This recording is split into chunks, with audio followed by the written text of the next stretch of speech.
बिस्मिल्लाहिर्रहमानिर्रहीम। अस्सलामु अलैकुम दोस्तों, उम्मीद करता हूँ आप सब लोग जहाँ होंगे खैरियत से होंगे और खुश होंगे।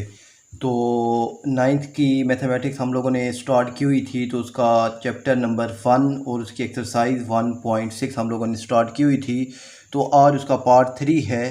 तो आज के इस पार्ट में हमने ये जो हमारे पास स्टेटमेंट वाले क्वेश्चन हैं 2, 3, 4, 5 और 6, इनको डिस्कस करना है और इनको डिस्कस करते हैं। और ये जो है अब इन क्वेश्चन से हमने ये जो है हमारे पास लीनियर इक्वेशंस ये बनानी है। जब इक्वेशन हमारे पास बन जाएं तो फिर इक्वेशन से हमने मैट्रिसेस बनाने हैं। तो ये यहाँ तक जो है लास्ट 2 पार्ट्स में हमने डिस्कस कर लिया था। और लास्ट वीडियोस में हमने दोनों रूल्स, मैट्रिक इन्वर्जन मेथड भी और क्रैमर रूल भी डिटेल से डिस्कस किया है। तो आज जो है वो जो ये स्टेटमेंट वाले क्वेश्चंस हैं इनको रीड करते हैं और इनकी जो है लीनियर इक्वेशन बनाने की कोशिश करते हैं। तो वीडियो शुरू करने से पहले आप दोस्तों से रिक्वेस्ट है कि दोस्तों मैं बड़ी मेहनत से जो है ये आपके लिए वीडियोस लेकर आता हूं, तो मेरे चैनल को लाजमी सब्सक्राइब भी कीजिए और बेल आइकन को भी ऑन कीजिए ताकि जो आने वाली मेरी न्यू वीडियोस हैं उनका नोटिफिकेशन आपको मिल सके। तो अब ये जो क्वेश्चन नंबर 2 है, मैं इसको थोड़ा सा जूम करके भी आपको थोड़ा सा दिखा देता हूँ। ये तो मेरे पास जो क्वेश्चन नंबर 2 है, अगर आप इसकी स्टेटमेंट को देखें तो स्टेटमेंट क्या है कि the length of a rectangle is 4 time it's width. कि मेरे पास एक रेक्टेंगल है जिसकी लेंथ जो है वो 4 टाइम्स है, यानी 4 गुना है उसकी विड्थ के। ठीक हो गया। ये एक हमारे पास फर्स्ट कंडीशन दे दी उन्होंने। और सेकंड कंडीशन क्या है, the perimeter of the rectangle is 150 centimetre. और उसका जो रेक्टेंगल का पेरीमीटर है वो हमारे पास 150 सेंटीमीटर है। Find the dimensions of the rectangle, के जो रेक्टेंगल है उसकी डायमेंशंस को फाइंड कीजिए। तो स्टेटमेंट हम लोगों ने रीड कर ली। तो अब इससे हम लोग जो है अपने मैट्रिसेस की फॉर्म जो है उसको बनाते हैं। तो दोस्तों स्टेटमेंट आप लोगों ने रीड की, तो अब ये जो है मैट्रिसेस की हम लोग जो है फॉर्म उसको बनाते हैं। तो दोस्तों चलिए आज की जो है स्टेटमेंट, अच्छा स्टेटमेंट क्या थी हमारे पास कि the length of rectangle is 4 time it's width. तो सबसे पहले दोस्तों मैं आपको दिखा दूं कि हमारे पास एक क्या होती है रेक्टेंगल। रेक्टेंगल जो होती है दोस्तों हमारे पास वो इस शेप में होती है कि जिसकी ऑपोजिट जो साइड्स होती हैं ये हमारे पास बराबर होती हैं। इसकी जो ऑपोजिट साइड्स हैं ये हमारे पास क्या होती हैं, बराबर होती हैं। तो इनकी ऑपोजिट साइड्स को मैंने एक एक जो साइड ऐसे एक्स और दूसरी साइड को मैंने वाई का नाम दे दिया। मैं कहता हूँ कि मेरे पास जो है विड्थ को नाम देता हूँ मैं एक्स का, और जो लेंथ है को मैं नाम देता हूँ वाई का। ठीक हो गया। लेंथ जो है मैं लेट भी लिख देता हूँ कि हमने सपोज किया है कि मेरे पास जो विड्थ है रेक्टेंगल की वो x है, लेंथ y है। अब हमारे पास जो फर्स्ट कंडीशन है स्टेटमेंट की उसको समझते हैं कि the length of rectangle is 4 time it's width. के जो लेंथ है दोस्तों क्या है, जो लेंथ है हमारे पास वो 4 टाइम है किसके, इसकी विड्थ के। विड्थ क्या है हमारे पास, x है। ठीक हो गया। अब ये हमारे पास फर्स्ट कंडीशन या फर्स्ट जो है हमारे पास लीनियर इक्वेशन वो हमने बना ली कि जो लेंथ है रेक्टेंगल की वो 4 गुना है इसकी विड्थ के। तो हम लोग जो है सिंपली इसको लीनियर इक्वेशन बना लेते हैं। तो 4x minus y equal to 0। तो मैं ऐसे कह देता हूँ कि मेरे पास 1 है, इसे मैं 1 का नाम नहीं लेता। 4x minus y equal to 0 हो गई। तो अब ये एक कंडीशन हम लोगों ने, एक लीनियर इक्वेशन हमने बना ली। तो सेकंड क्या है, तो सेकंड स्टेटमेंट को आप के the perimeter of the rectangle is 150 centimetre. अब जो पेरीमीटर क्या होता है दोस्तों, पेरीमीटर क्या होता है, सम ऑफ ऑल साइड्स। पेरीमीटर जो होता है दोस्तों क्या होता है हमारे पास, सम ऑफ ऑल ऑल साइड्स। तो पेरीमीटर क्या होता है, सम ऑफ ऑल साइड्स होता है हमारे पास। तो अब ये जो है perimeter length sum of all sides, अब इसकी जो साइड्स हैं हम उनको प्लस कर लेते हैं। तो अब मेरे पास एक साइड y, एक x, फिर y, फिर x, तो यानी x plus y plus x plus y जो है मेरे पास कितना है, मेरे पास 150 है। तो अब मेरे पास ये क्या हो जाएगा, 2x plus 2y equal to 150 हो जाएगा। तो 2 यहाँ भी है, यहाँ भी है, मैं 2 को कॉमन ले लेता हूँ, तो मेरे पास क्या बन जाएगा, x plus y equal to 150। तो अब ये इस 2 जो है दोनों साइडों पे मैं डिवाइड कर देता हूँ। 2 दोनों साइडों में मैंने डिवाइड किया तो यहाँ से 2 कैंसिल, तो x plus y equal to, ये से कैंसिल होकर मेरे क्या बन जाएगा, 75 बच जाएगा मेरे पास। ठीक हो गया दोस्तों। अब जो दो लीनियर इक्वेशंस हमने बनाई मैं उनको दोबारा लिखता हूँ। एक लीनियर इक्वेशन हमने क्या बनाई, 4x minus y equal to 0, और एक और बनाई मैंने x plus y equal to 75। तो ये दो लीनियर इक्वेशंस मैंने बनाई हैं। तो अब इनसे मैट्रिसेस की जो फॉर्म है वो बनाना डिफ़िकल्ट नहीं है। तो मैं इस क्वेश्चन की जो है वो फॉर्म फिर से बना देता हूँ। तो जो नेक्स्ट क्वेश्चन है तो उनकी हम लोग सिर्फ जो है लीनियर इक्वेशन ही बनाएंगे और क्वेश्चन की जो स्टेटमेंट है उसको समझेंगे। तो अब एक मैट्रिक्स मैं बनाता हूँ ए। तो जो मैट्रिक्स ए है ये क्या होता है हमारे पास दोस्तों, कोफिशिएंट सारे लिखते हैं हम लोग। तो क्या है, 4, इसके साथ -1, इसके साथ +1 और इसके साथ भी +1 मेरे पास आ गया। यानी ये जो डिजिट्स आपको ये जो दिखाई देते हैं यहाँ पर, ये बेसिकली क्या होते हैं हमारे पास, इनको मैट्रिक्स ए का मैंने नाम दे दिया है। तो अब मैं एक और मैट्रिक्स बनाता हूँ बी। क्या बनाता हूँ दोस्तों, बी मैट्रिक्स एक और बनाता हूँ। तो बी क्या होता है, ये जो कांस्टेंट नंबर्स होते हैं हमारे पास, ये हमारे पास बेसिकली क्या होते हैं हमारे पास, इनको मैं मैट्रिक्स बी का नाम दे रहा हूँ। तो 0 और 75 मेरे पास दो ही हैं, दोनों को कॉलम में लिख दिया। एक और मैट्रिक्स में मैं बनाता हूँ एक्स में मैंने वो एंट्रीज लिखनी है, वो एलिमेंट्स लिखने होते हैं कि जिनका मैंने वैल्यूज़ फाइंड करनी होती है। तो वैल्यूज़ मैंने किन की फाइंड करनी है, एक्स और वाई की। तो इनको भी मैं कॉलम की फॉर्म में लिखता हूँ, एक्स और वाई की। तो इस जो लीनियर इक्वेशन से हमने मैट्रिसेस जो हैं वो बना लिए हैं। तो आगे फर्दर अगर इनको अब किस तरह सॉल्व करते हैं तो वो जो है लास्ट दो वीडियोज़ मैंने बना दिए हैं, आप उनको लाजमी देखिए। तो आपको ये जो है आगे फर्दर सॉल्व करने में कोई भी डिफ़िकल्टी नहीं होगी। अगर फिर भी कोई प्रॉब्लम आती है तो ये आपका अपना चैनल है, आप मुझे कमेंट्स में बता सकते हैं, तो मैं आपको लाजमी ये जो है फर्दर आगे सॉल्व करके दे दूंगा। तो अब दोस्तों हमारे पास जो क्वेश्चन नंबर 3 है इसको रीड करते हैं और इसको समझने की कोशिश करते हैं। तो दोस्तों मैं फिर थोड़ा सा जूम कर लेता हूं ताकि आपको जो स्टेटमेंट है वो आसानी से और सही तरीके से दिखाई दे। अच्छा, अब मेरे पास जो क्वेश्चन नंबर 3 की स्टेटमेंट को आप रीड कीजिए कि 2 sides of a rectangle differ by 3.5 centimetre, कि जो रेक्टेंगल की दोनों साइड्स हैं उनके दरमियान जो डिफरेंस है वो कितना है, 3.5 सेंटीमीटर है। Find the dimensions of the rectangle, rectangle की डायमेंशंस फाइंड करें, यानी एक्स और वाई या लेंथ और विड्थ जो है उनको फाइंड करें। और इसका जो पेरीमीटर दे दिया है वो हमें 67 दे दिया है। तो ठीक है जी, हम इसको सॉल्व करते हैं और पहले लीनियर इक्वेशंस बनाते हैं और फिर फर्दर आगे मूव करते हैं। तो दोस्तों ये है, तो मैं इसको थोड़ा सा जो है जूम अब जो कम कर देता हूँ। तो अब ये देखिए, अब मेरे पास रेक्टेंगल की जो दोनों साइड्स हैं उनके दरमियान डिफरेंस कितना है। डिफरेंस से मुराद क्या होता है, माइनस, यानी दोनों साइडों के में जो डिफरेंस है, ये क्वेश्चन नंबर 3 है, दोनों साइडों में जो डिफरेंस है वो कितना है, 3.5 सेंटीमीटर है।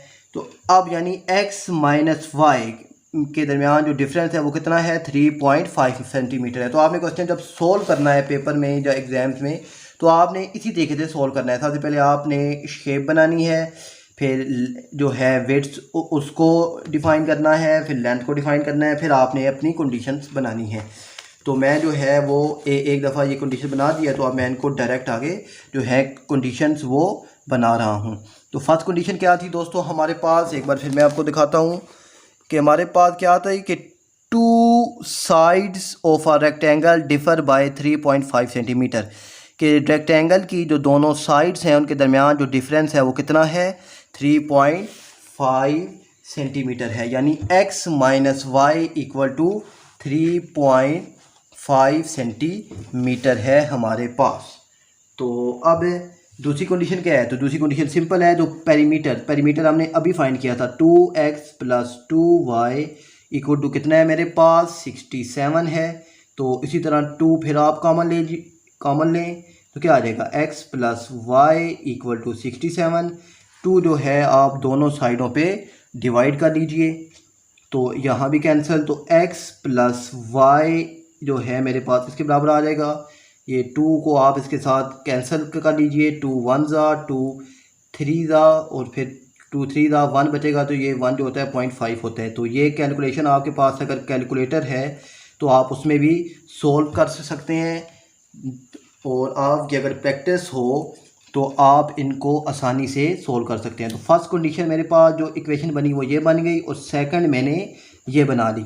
तो ये इसको मैंने डिवाइड इसलिए कर लिया और पॉइंट्स में ले आया क्योंकि मेरे पास ये भी पॉइंट्स में थी, तो ये इसको भी मैंने पॉइंट्स में लिख लिया है। तो अब एक इक्वेशन मेरे पास ये बनी और एक ये बनी, तो इनको मैं फर्दर आगे जो है वो लिख लेता हूँ। तो दोस्तों मेरे पास जो बनी इक्वेशंस, जो फर्स्ट इक्वेशन मेरे पास बनी वो क्या बनी, x माइनस वाई, यानी दोनों साइडों का जो डिफरेंस है वो मेरे पास क्या है 3.5 है, और मेरे पास जो इनका पेरीमीटर है x plus y equal to 33.5 है। तो आप जो है अब दोनों लीनियर इक्वेशन आपने बना ली, तो आगे से इनकी जो मैट्रिसेस की फॉर्म है a, b और x वो बनाना कोई मुश्किल नहीं है, वो आप आसानी से ख़ुद ही बना सकते हैं। तो अब ये जो है इसका क्वेश्चन नंबर 4 उसको देखते हैं और समझने की कोशिश करते हैं। तो फिर मैं थोड़ा सा इसको जूम कर लेता हूँ। अच्छा ये बहुत ज़्यादा हो गया। अच्छा अब क्वेश्चन 4 की स्टेटमेंट क्या है, कहता है कि the third angle of an isosceles triangle is 16 degree less than the sum of the 2 equal angles. अच्छा सबसे पहले हम डिस्कस करते हैं दोस्तों कि आइसोसेलेस्ड ट्रायंगल हमारे पास क्या होती है। तो दोस्तों में हमारे पास मुख्तलिफ़ किस्म की ट्रायंगल्स होती हैं। तो अब ट्रायंगल्स की कितनी टाइप्स होती हैं, ट्रायंगल कौन कौन सी होती हैं, इनके कौन कौन से कंपोनेंट्स होते हैं, इसका इंटीरियर एंगल, इसका एक्सटीरियर एंगल, तो वो इन सब की जो है वो मैंने पहले से ही एक वीडियो ट्रायंगल के नाम से बना दी है, तो उसका लिंक भी मैं डिस्क्रिप्शन में दे दूंगा, तो आप उस वीडियो को भी लाजमी देखिए। तो ट्रायंगल के बारे में आपकी जो भी कन्फ्यूजन है वो जो है वो क्लियर हो जाएगी। तो ट्रायंगल्स, तो अब मेरे पास एक ट्रायंगल है, तो आइसोसेलेस्ड ट्रायंगल क्या होती है दोस्तों कि जिसके दो साइड्स इक्वल होती हैं, इक्वल इन लेंथ होती हैं हमारे पास। ये दो जो हैं एंगल जो है मेरे पास ये इक्वल होते हैं थर्ड एंगल से, ठीक है। आइसोसेलेस्ड ट्रायंगल उस ट्रायंगल को कहते हैं कि जिसकी दो ऑपोजिट जो साइड्स होती हैं ये एक इक्वल होती हैं, इसे हम लोग आइसोसेलेस्ड ट्रायंगल कहते हैं। तो अब ये जो है मेरे पास आइसोसेलेस्ड ट्रायंगल आपको समझ आ गई।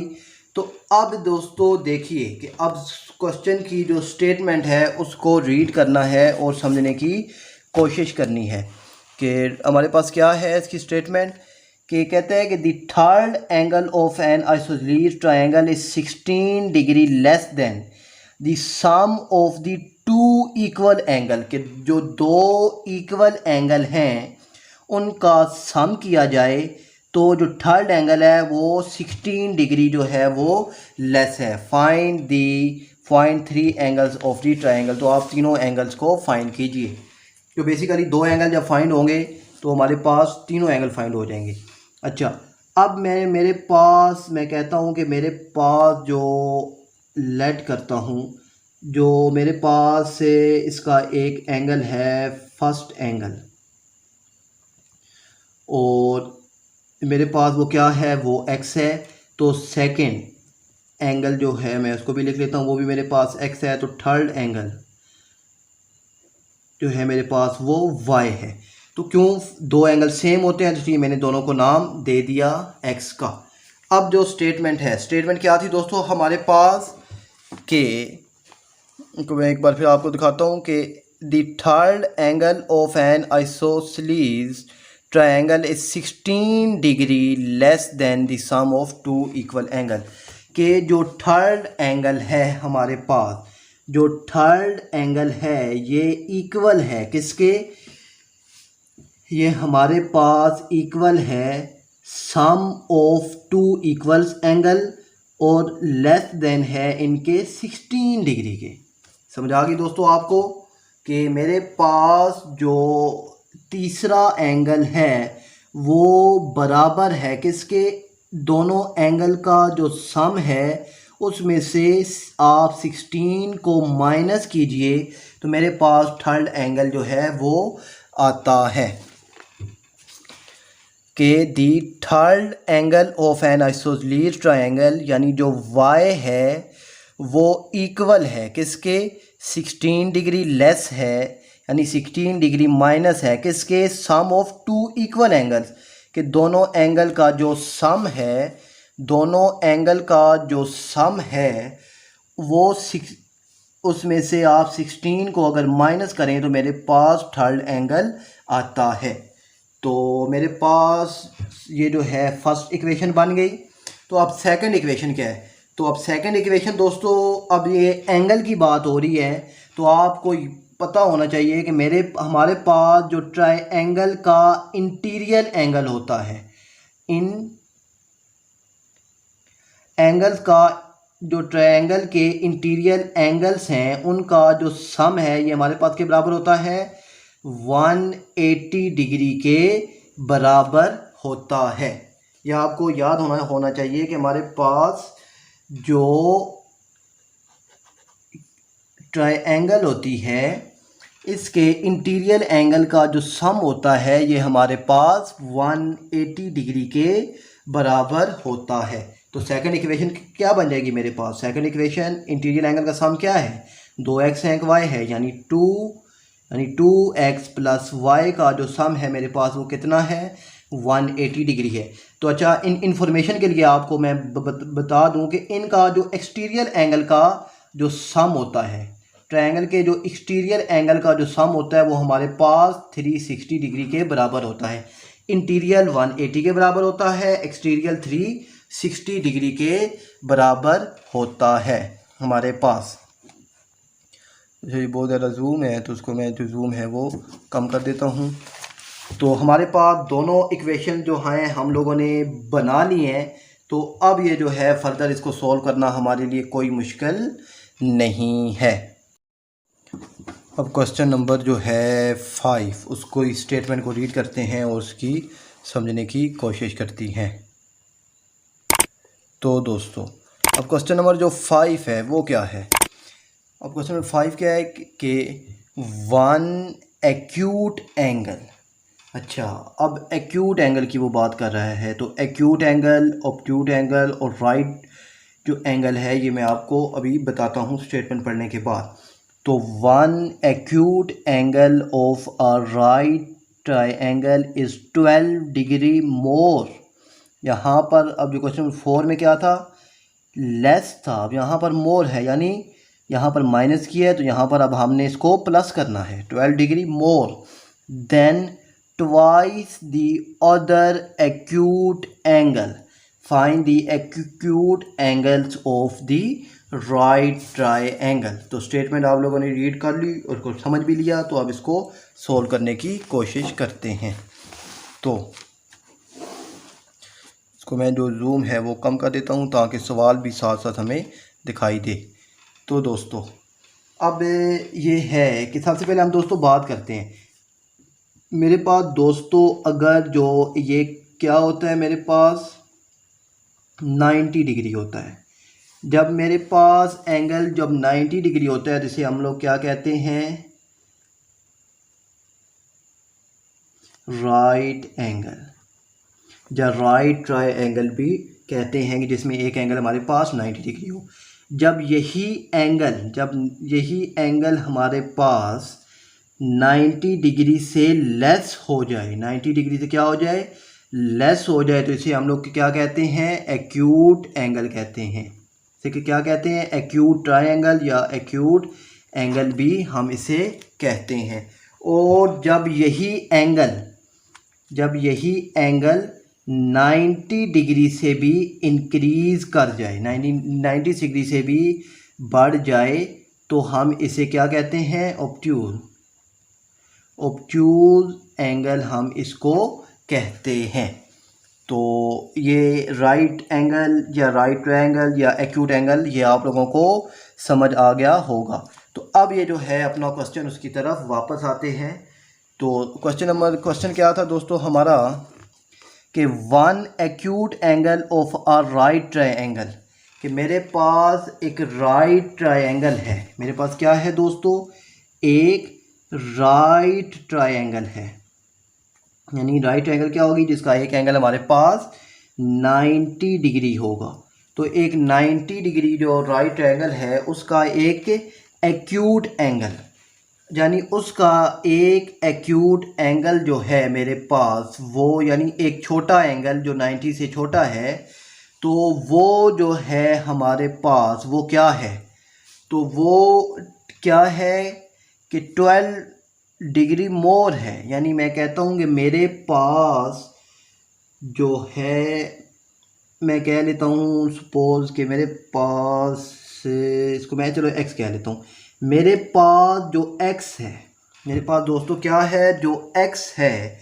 अब ये जो वन एक्यूट एंगल है, मैं इसे नाम दे रहा हूँ x का। वन एक्यूट एंगल जो है मेरे पास ये इक्वल है किसके, 12 डिग्री मोर है, यानी 12 डिग्री मोर है, यानी प्लस है किसके, 12 डिग्री मोर है किसके,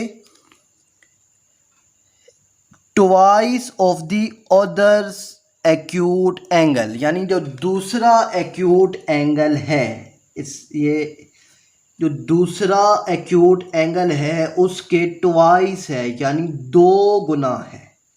समझ आ गई दोस्तों आपको बात, कि मेरे पास जो एक एक्यूट एंगल है वो 12 डिग्री मोर है, twice of the other acute angle. यानी कि मेरे पास ये जो एक एक्यूट एंगल है ये 12 डिग्री मोर है, ट्वाइस ऑफ द अदर, यानी दूसरे के भी 2 गुना है। तो ये स्टेटमेंट आप लोगों को समझ आ गई होगी, फर्स्ट कंडीशन। तो इसमें मैं नाम दे देता हूँ 1 का। तो अब ये राइट ट्रायंगल की बात हो रही है दोस्तों, किसकी बात हो रही है, राइट ट्रायंगल की। तो सिंपल है, x plus y equal to 90 degree मेरे पास आ जाएगा। x plus y equal to 90 degree क्यों आएगा, क्यों कि मेरे पास दोस्तों जो सम होता है ट्रायंगल का, जो सम होता है वो किसके बराबर होता है, 180 डिग्री के बराबर होता है। और एंगल कितने होते हैं, 3 एंगल होते हैं।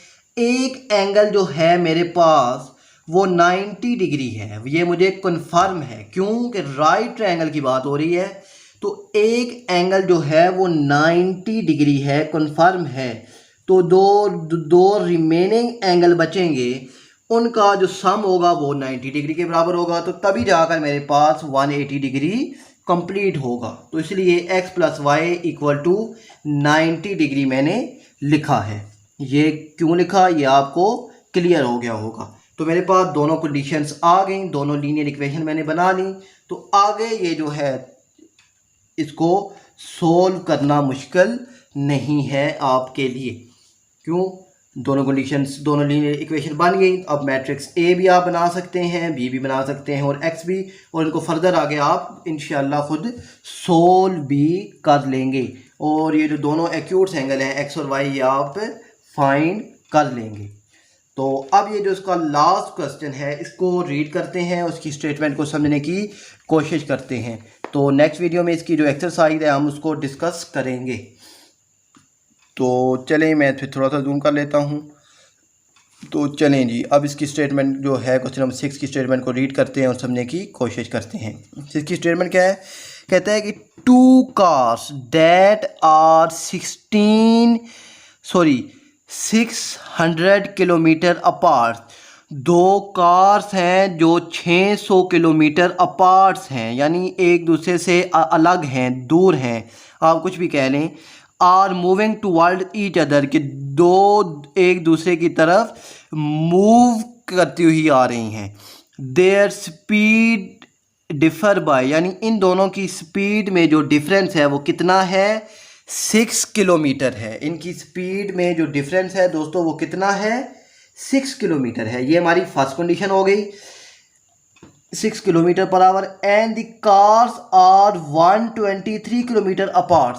अब जो कार्स हैं वो 123 किलोमीटर अपार्ट हैं आफ्टर इतने आवर्स के बाद, यानी इतने आवर्स के बाद जो कार्स हैं अब वो 123 किलोमीटर्स एक दूसरे से दूर हैं। Find speed of each car, तो आपने कार्स की जो स्पीड है उसको फाइंड करना है। तो सिंपल है, इसकी जो कंडीशंस हैं वो बना लेते हैं और फिर इसको फर्दर आगे सोल्व करने की कोशिश करते हैं। तो अच्छा, तो दोस्तों स्टेटमेंट आप लोगों ने रीड की कि दो मेरे पास क्या हैं? 2 व्हीकल्स हैं, 2 कार्स हैं जो एक दूसरे से 600 किलोमीटर्स अपार्ट हैं। ठीक हो गया। तो अब इन दोनों की जो स्पीड का डिफरेंस है, इन दोनों की जो स्पीड का डिफरेंस है यानी x माइनस वाई मेरे पास कितना है? 6 किलोमीटर है। यानी 6 आप लिखें, किलोमीटर को रहने दें, यूनिट्स जब आंसर आ जाए तो आंसर के साथ हमने लिखने होते हैं। तो अब क्या है दोस्तों कि 2 कार्स हैं जो 600 किलोमीटर्स अपार्ट हैं और एक दूसरी तरफ मूव कर रही हैं। उनकी स्पीड का जो डिफरेंस है वो 6 किलोमीटर पर आवर है। और अब जो कार्स हैं वो 123 किलोमीटर अपार्ट रह गई आफ्टर। अब जो कार्स हैं, अब कार के दरमियान जो डिफरेंस है वो 123 किलोमीटर है। आवर कितने गुजरे? इतने आवर गुजरे। अब इनको जो रीड करने का टेक्निकल नाम्स है या वो मेरे जहन में नहीं आ रहा, तो इनको अब हम लोग जो है फ्रैक्शन में लिख लेते हैं। तो अब इनको लिखने का तरीका क्या होता है? इन दोनों को आप मल्टीप्लाई करते हैं और आंसर को आपस में प्लस कर लेते हैं, यानी 4 + 1 / 2 यहाँ मल्टीप्लाई। तो ये दोनों आपस में मल्टीप्लाई होते हैं, जो आंसर आता है इन दोनों को मल्टीप्लाई करने से उसमें ऊपर इसको प्लस कर देते हैं। तो 2 4 8 + 1 9, 9/2 आवर्स के बाद कार्स का जो डिफरेंस है वो कितना रह गया? 123 किलोमीटर रह गया। एक कंडीशन हम लोगों ने बना ली, x माइनस वाई जो है हमारे पास वो कितना है? 6 है। तो अब जो है, अब इनका जो अब 9/2 यानी अब इनका जो डिफरेंस है यानी 9/2x माइनस 9/2y, इनका जो डिफरेंस है वो कितना रह गया? तो अब इन दोनों ने कितना डिस्टेंस कवर किया है। अब क्योंकि स्पीड निकालने के लिए लाजमी है कि इनका जो डिस्टेंस है, स्पीड को फाइंड करने के लिए इन दोनों कार्स ने कितना डिस्टेंस कवर किया है वो फाइंड करना लाजमी है। तो अब कितना डिस्टेंस दोनों ने कवर किया? पहले डिस्टेंस 600 था, तो 600 में से माइनस कर दें 123, तो ये क्या रह जाएगा? 5 रह जाएगा, ये 9 रह जाएगा और ये 10 रह जाएगा। 10 में से 3 माइनस किए 7, 9 में से 2 माइनस किए 7, 5 में से 1 माइनस किए तो 4। अब इनका जो डिस्टेंस इन कार्स ने कवर किया वो कितना किया? 477 जो है किलोमीटर इन लोगों ने डिस्टेंस कवर किया है। तो अब क्या है, अब ये जो 2 है, आप ऐसा करें कि आप सारी इक्वेशन को 2 से मल्टीप्लाइंग 2 ऑन बोथ साइड्स। तो बोथ साइड्स पे आप इन 2 को मल्टीप्लाई कर दें, तो इस साइड पे भी 2 मल्टीप्लाई कर दें, तो 9/2 multiply 2x minus 9/2 multiply 2y और इक्वल टू 477 मल्टीप्लाई 2। ठीक हो गया दोस्तों। तो अब ये 2 से कैंसिल, तो क्या बचा 9x minus 9y equal to 477 को आप 2 से मल्टीप्लाई करें। आपके पास अगर कैलकुलेटर है तो आप उससे भी मल्टीप्लाई कर सकते हैं, अगर नहीं तो आप 477 को 2 से मल्टीप्लाई करें। 2 7 14, 4 1 कैरी 14 और 1 क्या हो गया 15, 5 1 कैरी 4 2 8 और 9, तो 954। तो मेरे पास जो फर्स्ट इनका जो डिफरेंस था वो कितना था दोस्तों, x minus y equal to 6 था। सेकंड कंडीशन जो सेकंड इक्वेशन है क्या बनी, 9x minus 9y equal to 4954। तो ये फर्स्ट हो गई, ये सेकंड हो गई। तो अब आपके पास दोनों लीनियर इक्वेशंस मौजूद हैं, तो आप इनको फर्दर आगे सोल्व कर सकते हैं।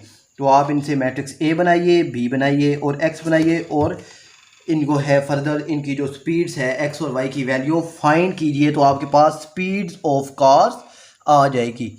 तो ये थी दोस्तों हमारी आज की वीडियो। तो मिलते हैं नेक्स्ट वीडियो में, जिसमें हमने इसके ये जो है शॉर्ट ये जो रिव्यू एक्सरसाइज है इसको डिस्कस करते हैं, फिर इसके बाद चैप्टर नंबर 2 को स्टार्ट करते हैं। तो तब तक के लिए अल्लाह।